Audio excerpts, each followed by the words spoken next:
Guys അങ്ങനെ successfully ഇല മോഷ്ടിച്ചിരിക്കുന്നു. ആ പറമ്പെന്ന് ഞങ്ങൾ ആരും അറിയാതെ അതും 1-2 ഗൈസ് ഇല വൃത്തിയായിട്ട് പണി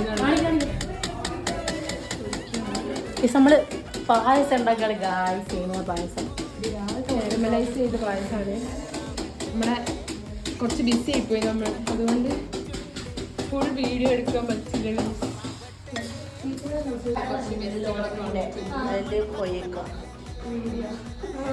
നമ്മുടെ അപ്പാർട്ട്മെൻറ്റിലെ കുട്ടി ഓണം സെലിബ്രേഷനാണ്. അങ്ങനെ നമ്മുടെ നെയ്ബേഴ്സും പിന്നെ നന്ദു ഇറക്കിയ സ്ഥലത്തെ ചേച്ചിമാരും അങ്ങനെ നമ്മളെല്ലാവരും കൂടെ അയച്ചൊരു ചെറിയൊരു ഓണം സെലിബ്രേഷൻ. നമ്മളാണെങ്കിൽ സദ്യനെക്കുറിച്ചൊരു ABCD അറിയാത്ത ആൾക്കാരാണ്. അങ്ങനെ നമ്മൾ എല്ലാവരും കൂടെ ഇത് സെറ്റ് ചെയ്ത് തരുമ്പോൾ നമുക്കത് ഭയങ്കര ഒരു ഹാപ്പിനെസ് ആണ്. കാരണം നമ്മൾ ആദ്യമായിട്ടാണ് ഈ സദ്യയൊക്കെ ഉണ്ടാക്കുന്നത്. അങ്ങനെ ഒരു 15 വിഭവത്തിൻ്റെ മുകളിൽ ഉണ്ടായിരുന്നു. അങ്ങനെ എല്ലാം നല്ല അടിപൊളിയായിട്ട് തന്നെ കിട്ടി.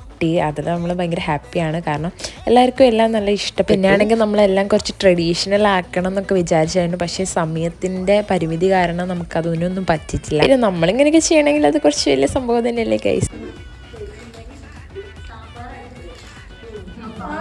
എല്ലാം ഭയങ്കര പെട്ടെന്നായിരുന്നു. നമുക്ക് കോളേജിൽ കുറച്ച് പരിപാടി ഉണ്ടായിരുന്നു. അതൊക്കെ കഴിഞ്ഞ് വന്നപ്പോഴത്തേക്ക് ഒട്ടും ടൈമില്ലായിരുന്നു. പിന്നെ നമ്മളൊരു 3 മണിയൊക്കെ ആവാനായിട്ട് ഫുഡ് കഴിക്കുമ്പം തന്നെ. അങ്ങനെ നമ്മളെല്ലാവരും കൂടെ വളരെ ഹാപ്പി ആയിട്ട് നമ്മളെ ലാസ്റ്റ് ഓണമായിരുന്നു ഒരുമിച്ചുള്ള. അങ്ങനെ അതൊക്കെ കഴിച്ചു. അപ്പം എന്നൊക്കെ എത്രയേ ഉള്ളൂ. Thank you for watching.